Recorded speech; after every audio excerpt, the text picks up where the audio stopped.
আসসালামু আলাইকুম। আজকে আমাদের সেশন আলোচিত বিষয় হচ্ছে অ্যানাটমি, বাংলায় যেটাকে বলে অঙ্গ ব্যবচ্ছেদ বিদ্যা। অঙ্গ ব্যবচ্ছেদ বিদ্যা শব্দটা একটু জটিল, আমরা যদি এটাকে সহজভাবে বলি তাহলে বলতে পারবো যে দেহের গঠনতন্ত্র বা দেহের গঠন অথবা দেহতত্ত্ব বলা যেতে পারে, একটু যদি কাব্যিকতার আশ্রয় নেই। তো আজকে মূলত এটা দুটো অংশ, অ্যানাটমি এবং ফিজিওলজি। তো প্রথম পর্বে শুধুমাত্র অ্যানাটমি নিয়ে আলোচনা করা হবে, পরবর্তী পর্বে হচ্ছে ফিজিওলজি নিয়ে আমরা কথা বলবো বা ডিসকাস করব। তো অ্যানাটমি এই বিষয়টা সহজে বোঝার জন্য যেটা করতে হবে সেটা হলো একটা কোশ্চেন করতে হবে, সেটা হচ্ছে হোয়াট দ্য বডি ইজ, দেহ আসলে কি। এই কোশ্চেনের উত্তরই কিন্তু অ্যানাটমি। মানে জটিল ভাষায় যদি আমরা না গিয়ে আমরা সহজে যদি বুঝতে চাই, তাহলে এই কোশ্চেনের উত্তর যদি আমরা খুঁজতে যাই তাহলে যে জিনিসটা পাবো সেটাই হলো অ্যানাটমি। তো দেহ আসলে কি আমরা অলরেডি জেনেছি বিগত ক্লাসগুলোতে যে আমাদের দেহটা আসলে অনেকগুলো কোষের সমষ্টি।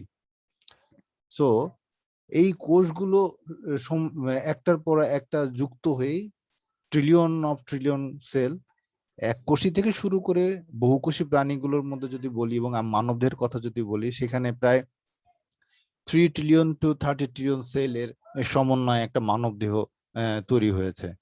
তো আমরা যদি এই অ্যানাটমিটাকে ভালো মতো বুঝতে চাই তাহলে আমাদেরকে এর একক মানে যে সেল থেকে শুরু করে স্টেপ বাই স্টেপ যেভাবে এই বডিটা তৈরি হয়েছে তার প্রত্যেকটা ধাপ আমাদেরকে বুঝতে হবে। তো প্রথমে কি ঘটেছে, প্রথমে কোষ, একটা এককোষী জীবের কাজের এবং গঠনের একক, সেখান থেকে তৈরি হয়েছে টিস্যু, টিস্যু থেকে অর্গান এবং অর্গান থেকে সিস্টেম। আমরা ধাপে ধাপে বুঝবো এবং দেখবো যে কিভাবে একটা সেল থেকে টিস্যু হয়, টিস্যু থেকে অর্গান হয় এবং অর্গান থেকে সিস্টেম হয় এবং প্রত্যেকটা আকৃতি কিভাবে দাঁড়ায়, সেই আকৃতি বা আকার, এই যে গঠনটা, এই গঠনটা নিয়ে আসলে এখানে মূলত আজকের টপিকসে বা সেশনে আলোচনা করা হবে। তো প্রথমে আমি যদি বইয়ের ভাষায় অ্যানাটমির সংজ্ঞাটা একটু দেখি তাহলে ব্যাপারটা কেমন দাঁড়ায়। সেটা হলো দ্য স্টাডি অফ দ্য স্ট্রাকচারের মেডিকেল টার্ম বা যদি বলি ল্যাটিন ল্যাঙ্গুয়েজে এটাকে বলা হয় মরফোলজি।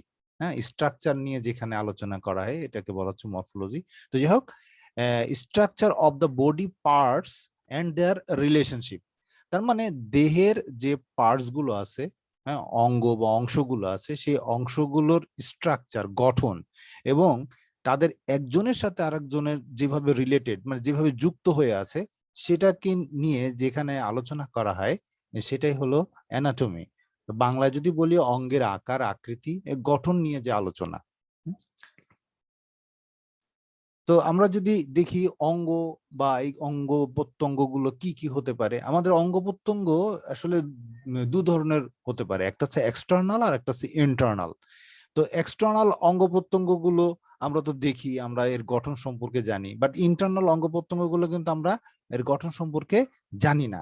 কিন্তু আমাকে যদি কেউ দেখিয়ে দেয় বা বলে দেয়, আমি একটা হাইলাইটার ইউজ করলে ব্যাপারটা আরো ক্লিয়ার ভাবেই করতে পারবো।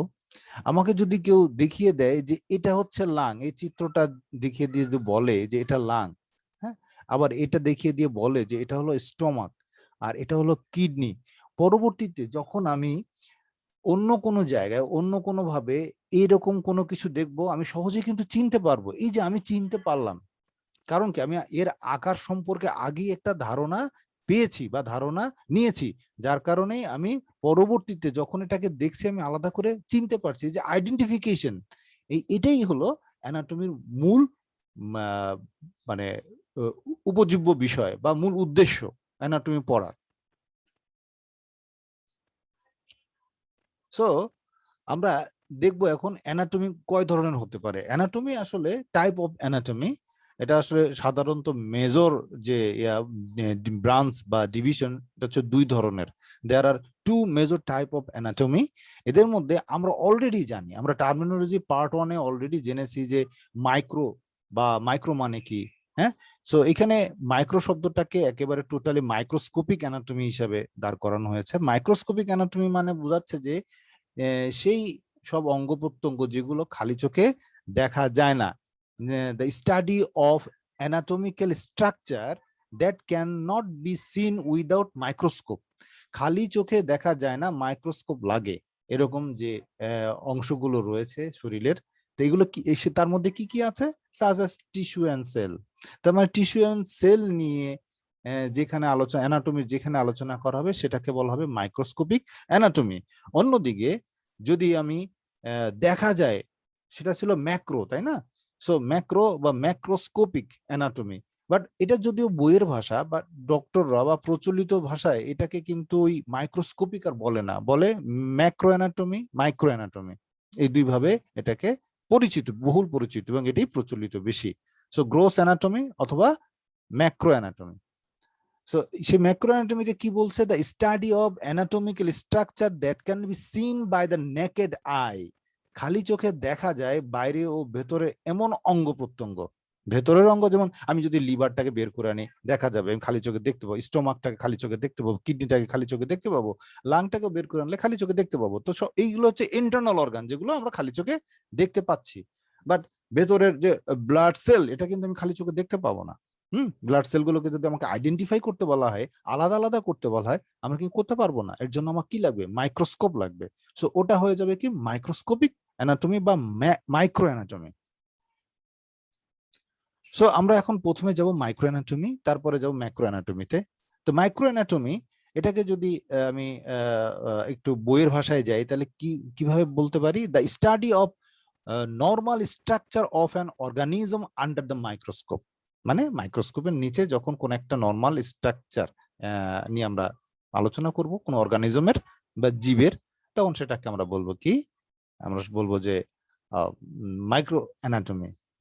বাংলা যদি বলি, অনুবীক্ষণ যন্ত্রের সাহায্যে যাদের আকৃতি ও গঠন সম্পর্কে জানা যায়। মানে অনুবীক্ষণ যন্ত্র লাগবেই, হ্যাঁ, এছাড়া এদের আকৃতি ও গঠন সম্পর্কে আমরা জানতে পারবো না। সো এরকম হচ্ছে সেল।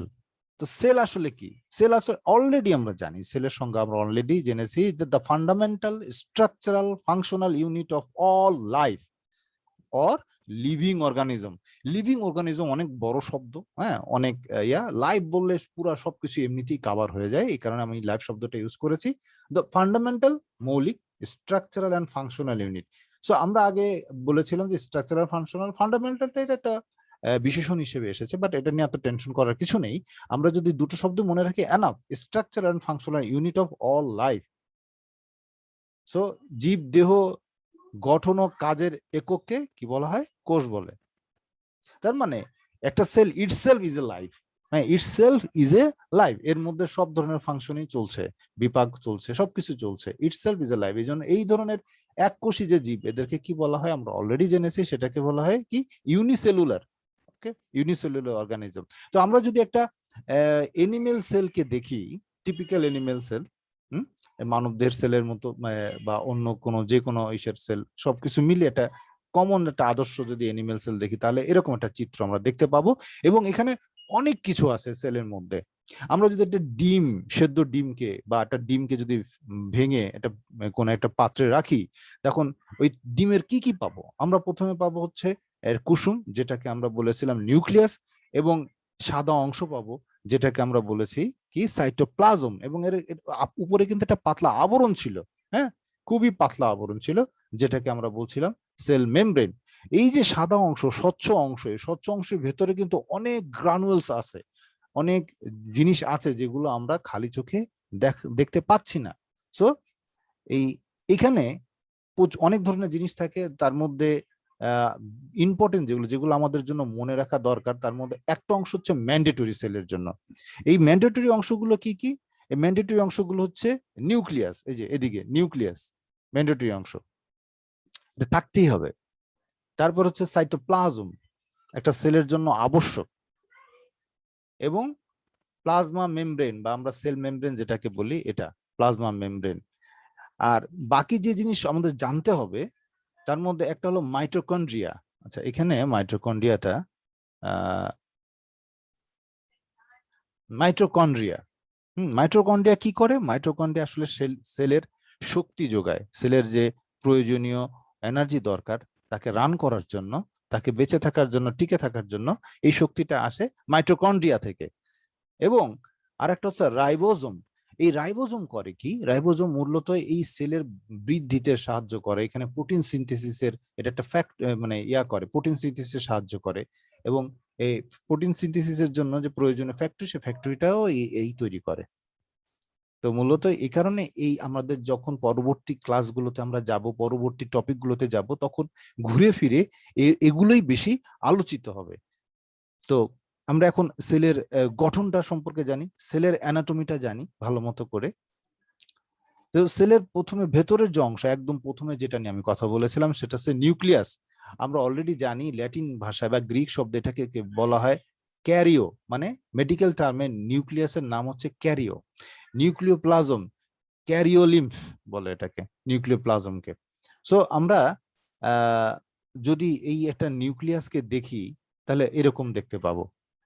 তো এই নিউক্লিয়াসের এই ভেতরের যে অংশটা, আমরা একটু মোটা নিলে ভালো হবে। নিউক্লিয়াসের যে ভেতরের যে এই অংশটার ভেতরে কিন্তু একটা তরল রয়েছে, এই তরলটাকে বলা হয় নিউক্লিওপ্লাজম, নিউক্লিওপ্লাজম। এবং এই নিউক্লিয়াসের মধ্যে এক ধরনের দ্বিসূত্রক জিনিস থাকে, যেটাকে বলা হয় ডিএনএ বা ক্রোমোজোম বা ক্রোমাটিন। এর গায়ে অনেক ছোট ছোট জিনিস থাকে, সেটাকে বলা হয় ক্রোমাটিন। আমার অত কিছু মনে রাখার দরকার নেই, আমার জানতে হবে এই নিউক্লিয়াসের ভেতরে কি থাকে, ক্রোমোজোম থাকে। এই ক্রোমোজোম গুলোই মূলত এই ডিএনএ এবং আরএনএ দ্বারা গঠিত, এবং এরাই মূলত পুরো সেলের যে কার্যক্রম যা কিছু আছে সবকিছু নিয়ন্ত্রণ করে কি এই নিউক্লিয়াস। এবং এখানে মনে রাখার মতো বিষয় সবচেয়ে বেশি ইম্পর্টেন্ট, সেটা হলো ক্রোমোজোম। এবং ক্রোমোজোম কি দিয়ে গঠিত? ক্রোমোজোম গঠিত হচ্ছে ডিএনএ এবং আরএনএ দিয়ে। এদেরকে একত্রে, এদেরকে কি বলা হয়, নিউক্লিক অ্যাসিড। আলাদা আলাদা ভাবে নিউক্লিক অ্যাসিড একত্রে বলা যেতে পারে এবং আলাদাভাবে বলা যেতে পারে। তো এটাকে যদি ব্রেক ডাউন করি, তাহলে কি হবে? ডিএনএ কে যদি ব্রেক ডাউন করি, তাহলে ডিঅক্সি রাইবো নিউক্লিক অ্যাসিড, এবং আরএনএ কে যদি ব্রেক ডাউন করি, সেটা হবে রাইবো নিউক্লিক অ্যাসিড। এটা প্রোটিন সিনথেসিসে ভূমিকা রাখে। আর ডিএনএ ডিঅক্সিরাইবো নিউক্লিক অ্যাসিড, প্রজনন থেকে শুরু করে অন্যান্য যত ধরনের ফাংশন, সব ফাংশনের মধ্যে এর ভিতরে সমস্ত তথ্য দেওয়া থাকে। একটা সেলের আকার কেমন হবে, আকৃতি কেমন হবে, তার গঠন কেমন হবে, সে কতগুলো সেল ডিভিশন করবে, হ্যাঁ, সে কিভাবে পরিবর্তন হবে, পরিবর্তনে কিভাবে অন্য সেলে রূপান্তরিত হবে, এই সমস্ত ইনফরমেশন এই ডিএনএ তে থাকে। সো এই নিউক্লিয়াসের উপর ভিত্তি করে সেলটাকে আবার দুটো ভাগে ভাগ করা যায়। সেটা কেমন, সেটা অলরেডি আমরা আলোচনা করেছি, প্রকৃত কোষ এবং আদি কোষ। প্রকৃত কোষ মানে নিউক্লিয়াসটা সুগঠিত থাকবে, এবং আদি কোষ যেটা, সেটা নিউক্লিয়াসটা সুগঠিত থাকবে না, কোনো নিউক্লিয়ার মেমব্রেন থাকবে না। ফলশ্রুতিতে নিউক্লিয়াসটা একদম, যেমন কুসুমটা ভেঙে গেলে যেভাবে ভেতরের যে তরলটা বেরিয়ে আসে, হলুদ তরলটা বেরিয়ে আসে, ঠিক সেরকম অবস্থায় বিদ্যমান থাকবে।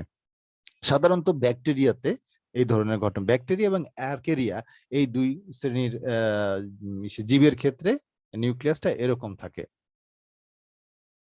সো এরপরে আসছি আমরা সাইটোপ্লাজম, নিউক্লিয়াস যার মধ্যে ভাসমান থাকে, সাইটোপ্লাজম, সাদা অংশ। হ্যাঁ, এটা আসলে কি রকম?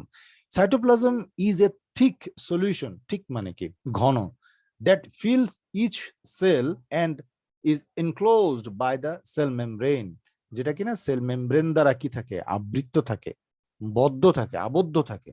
কারণ সেল মেমব্রেন যদি আমি খুলে ফেলি, তাহলে কি হবে, সাইটোপ্লাজম বেরিয়ে আসবে, ওই সেলটা মারা যাবে। এই কারণেই সেল মেমব্রেন ম্যান্ডেটরি একটা সেলের জন্য, বেঁচে থাকার জন্য। তো আমি যদি বাংলায় পুরো ব্যাপারটাকে বুঝি, তাহলে কি রকম অবস্থা দাঁড়াচ্ছে? স্বচ্ছ সমসত্ব জেলি সদৃশ্য, জেলি সদৃশ্য এই কারণে বলা হচ্ছে, ওখানে আঠালো থাকে, এবং লাসার মতো আঙ্গুল দিয়ে যদি আমি করি, তাহলে লেগে যায়। সো জেলি সদৃশ্য দানাদার পদার্থ, যার ভেতরে খাদ্যকণা, দানাদার রাইবোজোম, অন্যান্য বস্তুসমূহ একত্রে সাইটোপ্লাজম অঙ্গাণু বলা হয়, এগুলো বিদ্যমান। এরপর আমরা আসছি সাইটোপ্লাজমের সাইটোপ্লাজমের টোটাল, যদি আমরা একটা চিত্র মাধ্যমে যদি বুঝতে চাই, তাহলে এই যে এখানে যেটা আমরা দেখছি, এর ভেতরে যে তরলটা, এই তরলটা, এই যে এই অংশ তরলটা, পুরো তরলটাই হচ্ছে কি সাইটোপ্লাজম। এবং মজার ব্যাপার হলো, এই সাইটোপ্লাজমের 80% হচ্ছে পানি এবং সাধারণত বর্ণহীন। এরপরে আমরা আসবো সেল মেমব্রেন, খুব ইম্পর্টেন্ট একটা পার্ট সেল মেমব্রেন। এটা আমাদের লাগবে, বিশেষ করে ব্যাকটেরিওলজিতে খুব বেশি প্রয়োজন পড়বে। দ্য থিন আউটসাইড, আমরা যখন ডিমের, সিদ্ধ ডিম এর যখন খোসাটা খুলে ফেলি বা খোসাটা ছড়িয়ে ফেলি, তখন দেখা যায় যে ওটার এই ডিমের উপরে একটা পাতলা আবরণ থাকে, ওটাই কিন্তু cell membrane. The thin outside semi permeable মানে অর্ধভেদ্য, মানে এর ভেতর থেকে কিছু কিছু জিনিস এর ভেতর এই পর্দাটা অতিক্রম করে যেতে পারবে, সব জিনিস কিন্তু পারবে না। পানি পারবে বা আদার্স যে ছোট ছোট কণিকাগুলো আছে সেগুলো এর ভেতর দিয়ে অতিক্রম করে যেতে পারবে, এই জন্য এটাকে বলা হচ্ছে সেমি, অর্ধভেদ্য, পুরা ভেদ্য না। হ্যাঁ, অর্ধভেদ্য। Semi permeable layer that surround the cytoplasm of a cell, যেটা কিনা সাইটোপ্লাজমকে ঘিরে থাকে, and control the movement of material into and out of the cell, এবং সেলের বাইরে এবং ভেতরে যে কোনো ম্যাটেরিয়াল প্রবেশ করার ক্ষেত্রে এ নিয়ন্ত্রণ রক্ষা করে চলে বা নিয়ন্ত্রণ করে। তাহলে আমরা বাংলায় যদি এটাকে একটু বুঝি, পাতলা অর্ধভেদ্য পর্দা যা সাইটোপ্লাজমকে ঘিরে রাখে এবং কোষের ভেতরে সব ধরনের অনুপ্রবেশ নিয়ন্ত্রণ করে। হ্যাঁ, তো সেল মেমব্রেনটাকে যদি আমি একটু মানে গাঠনিকভাবে ব্যাখ্যা করি তাহলে কেমন হবে, সেটা হলো cell membrane is a lipid bilayer. Lipid মানে চর্বি, বাইলেয়ার মানে দুই স্তর, দুইটা স্তর, with some protein molecules among them, এর ভিতরে প্রচুর পরিমাণে প্রোটিন মলিকুল থাকে। দুইটা লেয়ারের মধ্যে কি ভেতরে ভেতরে ভেতরে ভেতরে বিভিন্ন জায়গায়, যেমন মনে করো একটা জামার মধ্যে বিভিন্ন সময় বিভিন্ন ডিজাইন থাকে বা কাজ থাকে, পুঁথির মালা থাকে, অনেক কিছু থাকে না, ঠিক এরকমই আর কি, যে এর ভেতরে অনেক প্রোটিন রয়েছে। সো এই এই যে প্রোটিন, এটা হলো কি প্রোটিন, আর এইটা হলো একটা লেয়ার, এই একটা লেয়ার, আর এই আর একটা লেয়ার, এই দুইটা লেয়ার। হুম, কোষ ঝিল্লি বা কোষ পর্দা বলা হয় বাংলায় এটাকে। সো এখানে এই কিভাবে এটা তৈরি হয়, এরকম করে এক একটা করে লিপিডের অণু সাধারণত একটা এইভাবে আর একটা এইভাবে, দুইটা লেয়ার এইভাবে একটা লেয়ার তৈরি হচ্ছে, পাতলা লেয়ার তৈরি হচ্ছে, তার নিচে একটা লেয়ার, এই দুইটা লেয়ার সংযুক্ত হচ্ছে। ঠিক আছে, সো আমরা যদি পুরো ব্যাপারটাকে দেখি তাহলে এটা এরকম অবস্থা দাঁড়াবে। আর এগুলো হচ্ছে প্রোটিন, এগুলো হলো প্রোটিন, যেটা আমরা মাঝখানে দেখতে পাচ্ছি, এটা প্রোটিন। তো এইটা গেল একটা সেল সম্পর্কে মোটামুটি ধারণা, সেলের যে অ্যানাটমি, মাইক্রো অ্যানাটমি সম্পর্কে আমরা জানলাম। এখন ব্যাপারটা হলো, আমরা যখন একটা মানব দেহে যখন একটা নতুন প্রজন্ম আসে, তখন কিন্তু একটা সিঙ্গেল সেল থেকে আসে। বাবার থেকে স্পার্ম, মার থেকে ওভা বা ওসাইট এসে মিলিত হয়, জাইগোট ফর্ম করে, একটা সিঙ্গেল সেল তৈরি করে, এবং সেই সিঙ্গেল সেল আস্তে আস্তে বিভাজিত হয়। কথা হলো, এই সিঙ্গেল সেল বিভাজিত ডিফারেন্ট টাইপ অফ সেল কিভাবে হয়? এই যে আমাদের তো এখানে ডিফারেন্ট টাইপ অফ, হাড়ের যে মানে অস্টিওসাইট, এটা কত শক্ত হয় তাই না, বা হার্ট মাসেলের সেল একরকম, তারপরে আবার থাইয়ের সেল একরকম, লিভারের সেল একরকম, ইন্টেস্টাইনের সেল একরকম। এটা কিভাবে হয়? আসলে আমরা আগেই বলেছিলাম, যখন ওটা জাইগোটটা মানে বিভাজিত হওয়া শুরু করে, তখন একটা সময় এটা ব্লাস্টোসাইটে পরিণত হয়। অলরেডি আমরা ডিসকাস করেছি পার্ট 4, টার্মিনোলজি পার্ট 4 এ ব্লাস্টোসাইট। এই ব্লাস্টোসাইটটাই তখন করে কি, এর ভিতরে কিন্তু ওই যে ডিএনএ এর মধ্যে প্রোগ্রাম করা আছে যে এইখানে কোনখান থেকে কোনখান থেকে কি ধরনের সেল তৈরি হবে, কতগুলো সেল তৈরি হবে, মানে কত ধরনের সেল তৈরি হবে, ওই প্রোগ্রাম অনুযায়ী তখন এরা নিজেদের মধ্যে করে ওইভাবে প্রোটিন তৈরি করে মডিফাই করে নেয়। এবং এই সেলগুলোকে কি বলা হয়? স্টেম সেল বলে। কি বলা হয়? Stem cell. সো এই স্টেম সেলগুলো আস্তে আস্তে কি হয়, মাসেল সেলে তৈরি, মাসেল সেলের রূপ নেয়। বিশেষ করে ব্লাস্টোসাইটটাই আসলে স্টেম সেলের ভূমিকায় অবতীর্ণ হয় মাসেল সেলে। তারপরে এর এর থেকে আবার ইন্টেস্টাইনাল সেল। দেখা যাচ্ছে যে মাসেল সেলের সাথে ইন্টেস্টাইনাল সেলের অনেক পার্থক্য, তাই না? কোনোভাবেই মেলে না। হ্যাঁ, সো এই যে একই পরিবারে একই বাবা মার থেকে যেমন ভিন্ন ভিন্ন চেহারার, ভিন্ন ভিন্ন আকার আকৃতির ছেলে মেয়ে জন্ম নেয়, ঠিক তেমনি ঘটনাটাও এখানে একই রকম, যে একই কোষ থেকেই ভিন্ন ভিন্ন আকারের, ভিন্ন ভিন্ন ধরনের, ভিন্ন ভিন্ন বৈশিষ্ট্যের ভিন্ন ভিন্ন সেল তৈরি হচ্ছে। সো এই যে লিভার সেল, তারপর হচ্ছে cardiac cell, nerve cell, nerve সেলের গঠনটা কিন্তু একটু ডিফারেন্ট, সবচাইতে ডিফারেন্ট, এবং এর কার্যক্রমটাও অন্যরকম। এটা আমরা পরে যখন নার্ভাস সিস্টেম দেখবো তখন আলোচনা করব। এবং পাশাপাশি হচ্ছে ব্লাড সেল। ওকে, তাহলে আমরা এখন সেল সম্পর্কে জানলাম মোটামুটি ভাবে। এখন আমরা চলে যাব টিস্যু নিয়ে, কারণ আমরা দেখেছিলাম যে সেল থেকে টিস্যু, টিস্যু থেকে কি অর্গান, অর্গান থেকে সিস্টেম। এইভাবে একটা মানব দেহের গঠন লাভ করে বা আকৃতি পায়, পূর্ণাঙ্গ আকৃতি পায়। সো টিস্যুটা কি? টিস্যুটা হলো a group of cell that have similar structure, যাদের একই রকম আকার আকৃতি, একই রকম দেখতে যারা, হ্যাঁ, and that function together as unit, যারা একসাথে একটা গ্রুপে কাজ করে, এদেরকে কি বলা হয়? টিস্যু বলা হয়। তাহলে এখানে পয়েন্ট হচ্ছে দুটো, একটা হলো এরা দেখতে একই রকম হতে হবে, আর একটা হলো তারা একসাথে একটা গ্রুপে কাজ করতে হবে, তখনই আমরা এটাকে কি বলবো? টিস্যু বলবো। হ্যাঁ, এক, তো এরকম একগুচ্ছ কোষ, একই রকম একগুচ্ছ কোষ যখন নির্দিষ্ট কোনো একটি কাজ করে তাকে টিস্যু বলে। টাইপ অফ টিস্যু, টিস্যু কয় প্রকার হতে পারে? সাধারণত টিস্যু 4 প্রকার হয়ে থাকে। হ্যাঁ, so connective tissue, epithelial tissue, muscle tissue, nervous tissue, এই 4 ধরনের টিস্যু নিয়ে আমরা মূলত আলোচনা করব। সো যদি আমি 4 ধরনের টিস্যুগুলোকে একটু দেখি, আমরা যখন ফিজিওলজি পড়বো তখন এই টিস্যুগুলোকে আরো ভালোভাবে আমরা দেখবো, আরো দৃশ্যমান ভাবে আমরা দেখবো, এদের ফাংশন গুলো যখন আমরা দেখবো। সো টিস্যুগুলো কেমন? কানেকটিভ টিস্যু দেখতে অনেকটা এরকম, ইপিথেলিয়াল টিস্যু দেখতে এরকম, আবার মাসেল টিস্যু এটা লাল বর্ণের হয়ে থাকে, হ্যাঁ, আর নার্ভাস টিস্যুটা এইভাবে একটার সাথে একটা এইভাবে যুক্ত হয়ে তারা একটা নেটওয়ার্ক তৈরি করেছে, এটা হচ্ছে নার্ভাস টিস্যু। সো ইপিথেলিয়াল টিস্যুটা আমরা দেখছি। হ্যাঁ, এখন এই ছবিটা অ্যাডামসের। সো এখন আমরা চলে যাব, এতক্ষণ আমাদের যে মাইক্রোস্কোপের নিচে নিয়ে দেখতে হবে, অবজার্ভ করতে হবে, এই যে ইস্যুগুলো রয়েছে, যে স্ট্রাকচার গুলো রয়েছে, এগুলো নিয়ে আমাদের ডিসকাশন শেষ। আমরা এখন যে স্ট্রাকচার গুলো নিয়ে কথা বলবো সেগুলো খালি চোখেই দেখা যায়। তার মানে এরা কি পড়বে? এটা ম্যাক্রো অ্যানাটমির মধ্যে পড়বে বা গ্রস অ্যানাটমির মধ্যে পড়বে। সো গ্রস অ্যানাটমির সংজ্ঞাটা তাহলে কি দাঁড়াচ্ছে? The study of the organ, parts and structure of the body that are visible to the naked eye, খালি চোখে দেখা যায়, হ্যাঁ, ভেতর ও বাইরের অঙ্গ প্রত্যঙ্গ, এগুলোকেই, এগুলো সম্পর্কে জানা আর কি, ঠিক আছে? সো অর্গান, প্রথমে আসি অর্গান দেখা যায়। অর্গানটাকে যদি আমরা একটু ডিফাইন করি তাহলে কেমন হবে? A group of different tissue that work together to do a particular job. A group of different tissue, আগে ছিল একই রকমের, বাট এখানে এসে আমরা দেখছি যে টিস্যুগুলো ডিফারেন্ট হতে পারে, হ্যাঁ, এবং তারা একত্রে এসে একটা নির্দিষ্ট কাজ করবে। সো বিভিন্ন ধরনের একদল টিস্যু যখন একসাথে মিলে সুনির্দিষ্ট কোনো একটি কাজ করে তখন তাকে কি বলা হচ্ছে? অর্গান বা অঙ্গ বলা হচ্ছে। সো আমরা যদি অর্গানের চিত্র দেখি তাহলে এখানে আমরা কতগুলো অর্গানের চিত্র দেখতে পাবো। এর মধ্যে কিছু কিছু আমাদের পরিচিত, এর মধ্যে যেমন লাং, হ্যাঁ, ফুসফুস আমাদের পরিচিত, হার্ট আমাদের পরিচিত, স্টোমাক আমাদের পরিচিত, লিভার আমাদের পরিচিত, ব্রেন আমাদের পরিচিত, কিডনিও পরিচিত। এগুলোর চেহারাগুলো আমরা একটু দেখে নিচ্ছি।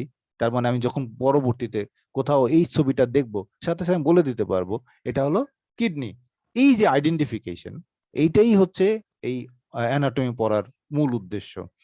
আর হচ্ছে কি স্প্লেন, যাই হোক, এই স্প্লেন আমরা যখন ডাইজেস্টিভ সিস্টেমে যাব তখন আমরা আরো ডিটেলস আলোচনা করব। তো আমরা কিছু অঙ্গ দেখি, যেমন গল ব্লাডার, গল ব্লাডারটা দেখতে অনেকটা এরকম, ঠিক আছে, দেখতে অনেকটা এরকম, হ্যাঁ, এই অংশটা হচ্ছে গল ব্লাডার। ওকে, সো এটা কোথায় আছে? ঠিক এই যে আমাদের এই জায়গাটায় ডিউডেনামের সাথে সম্পৃক্ত হয়ে আছে। এরপর আসি ডাইজেস্টিভ অর্গানের মধ্যে, গল ব্লাডারও কিন্তু একটা ডাইজেস্টিভ অর্গান, স্টোমাক, এবং স্টোমাক কোথায়? এই যে এইভাবে আমাদের দেহে অবস্থান করছে, এর আকারটা এরকম দেখতে, এবং এখানে আমাদের লার্জ ইন্টেস্টাইন, এটা হচ্ছে লার্জ ইন্টেস্টাইন, এটা লার্জ ইন্টেস্টাইন, আর এটা হচ্ছে স্মল ইন্টেস্টাইন। লার্জ ইন্টেস্টাইন এটাকে বলা হয় কোলন, আর এটা স্মল ইন্টেস্টাইন এন্টারো, মনে আছে নিশ্চয়ই আপনাদের। এইখানে এই যে অংশটা এইভাবে যখন থাকে তখন এটাকে বলা হয় আড়াআড়ি, হ্যাঁ, লেটারাল, লেটারাল পজিশন, যেটাকে বলা হয় ট্রান্স বা ট্রান্সভার্স। ওকে, তারপর আসে স্কাল। স্কাল মানে মাথার খুলিটা, হ্যাঁ, মাথার খুলিটার দেখতে এরকম, দুই ভাবে দেখানো হচ্ছে, এর কতগুলো অংশ বিভক্ত, সে অংশগুলো এখানে দেখানো হচ্ছে। যাই হোক, রেসপিরেটরি অর্গানটা এই যে লাং, লাং দিয়ে গঠিত হচ্ছে রেসপিরেটরি অর্গান। লাং এর সাথে অবশ্য আরো কিছু ব্যাপার রয়েছে তার মধ্যে, যেমন নাজাল ক্যাভিটি, তারপরে এই যে উইন্ড পাইপ যেটাকে বলি বা ব্রিদিং টিউব বলি যেটাকে, হ্যাঁ, এগুলো সংযুক্ত। এরপরে চলে যাই আমরা সিস্টেম, তার মানে আমরা আমাদের অর্গান সম্পর্কে আমাদের যতটুকু ধারণা নেওয়া দরকার আমরা নিয়ে নিয়েছি, এখন এই অনেকগুলো অর্গান আস্তে আস্তে যুক্ত হবে, তাই না? A group of organs that work together to perform a specific function. তার মানে এ গ্রুপ মানে বেশ কয়েকটা অর্গান, হ্যাঁ, বিভিন্ন ধরনের কতগুলো অঙ্গ যখন একসাথে মিলে সুনির্দিষ্ট কোন একটি কাজ করে তখন তাকে তন্ত্র বলে। সিস্টেমের বাংলা হচ্ছে তন্ত্র, হ্যাঁ। তো আমরা এখন এই গ্রুপ সিস্টেমটা আমি দেখবো যে কিভাবে অনেকগুলো অর্গান একত্রে অ্যাসেম্বল হয়ে একত্রে যুক্ত হয়ে তারা একটা সিস্টেম তৈরি করে। তো পুরো ব্যাপারটা সিস্টেমে যাওয়ার আগে আমরা সিস্টেম পর্যন্ত কিভাবে আসছে, এই সেই সেল থেকে শুরু করে সিস্টেম পর্যন্ত এই যাত্রাটা আমাদের কেমন ছিল সেটা আমরা একবার দেখে নেই। প্রথমে সেল দিয়ে আমরা শুরু করেছিলাম, তাই না? সো সেলে আমরা সেল সম্পর্কে আমরা মানে যে ধারণাটা, সেই ধারণাটা কি? Structural functional unit of living organism, অর্থাৎ যে কোনো জীবের বা জীবিত সত্তার একক, তাই না?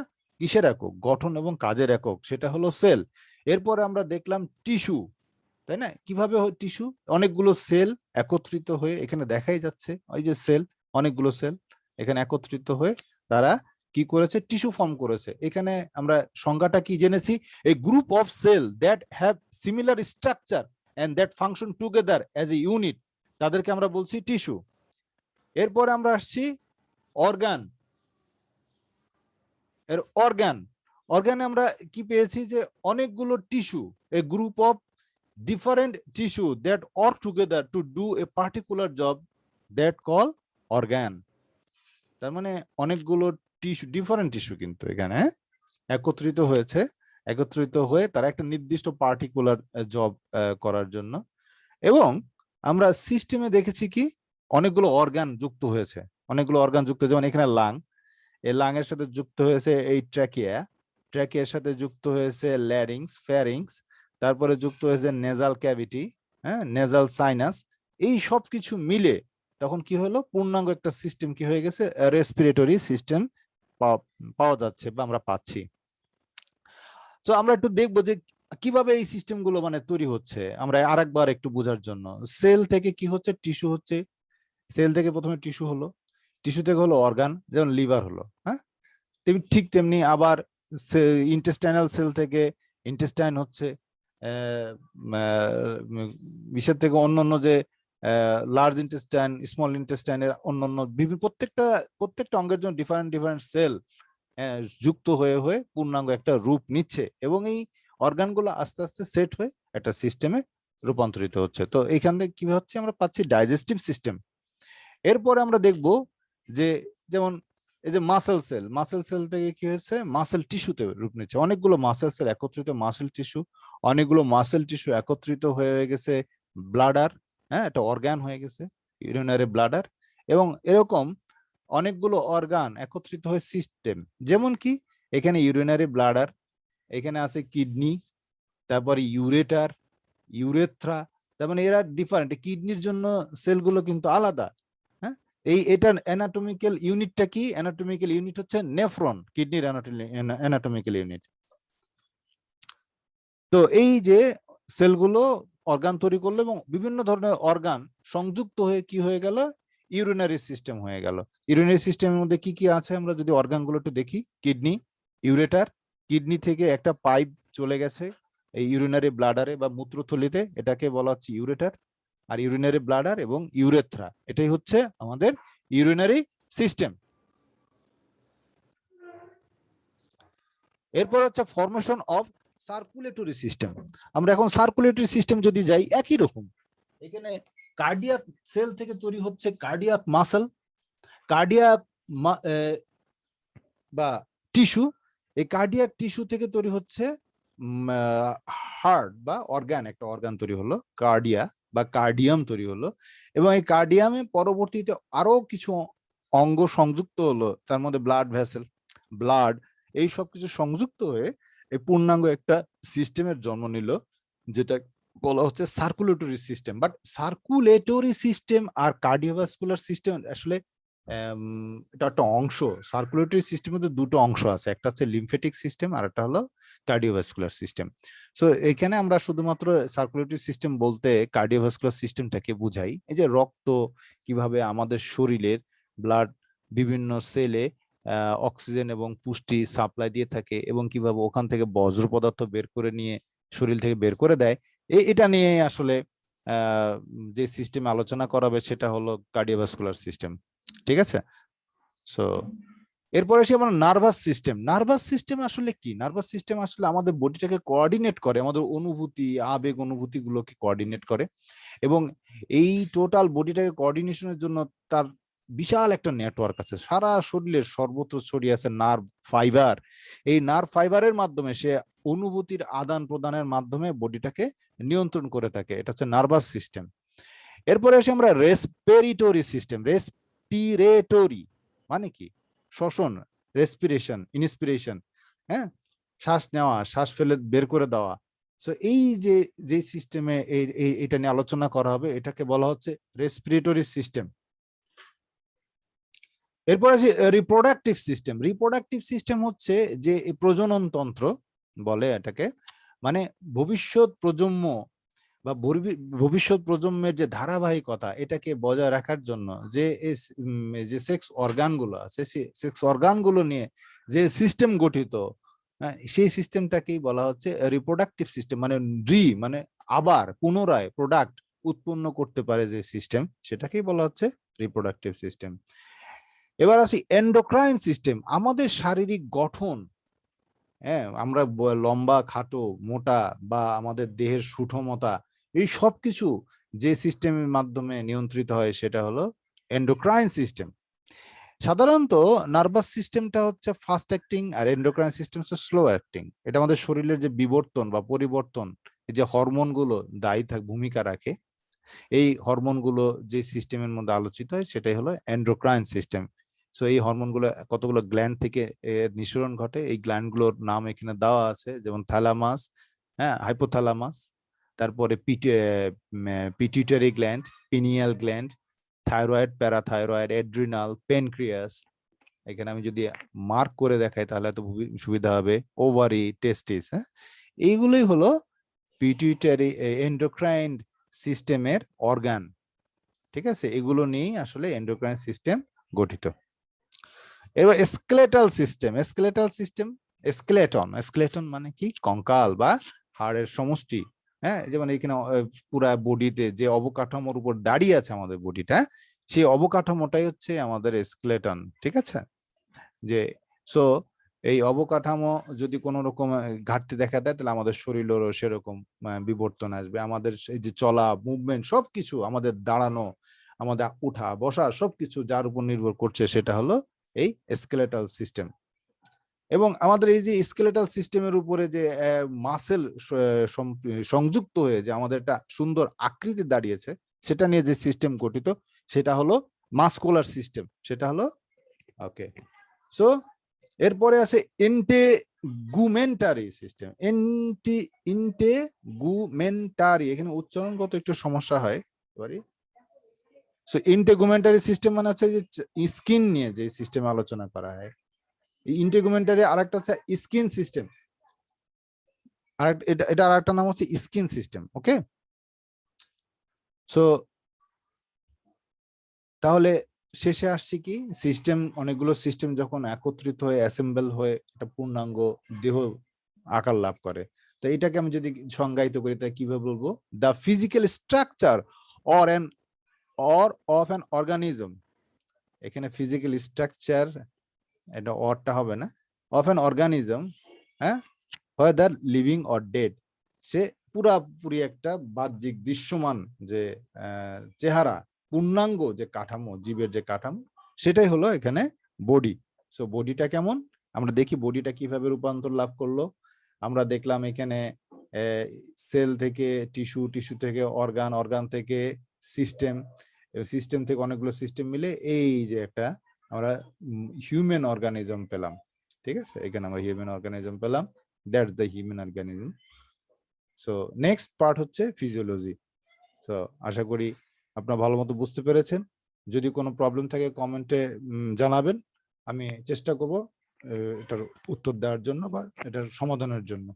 Thank you very much.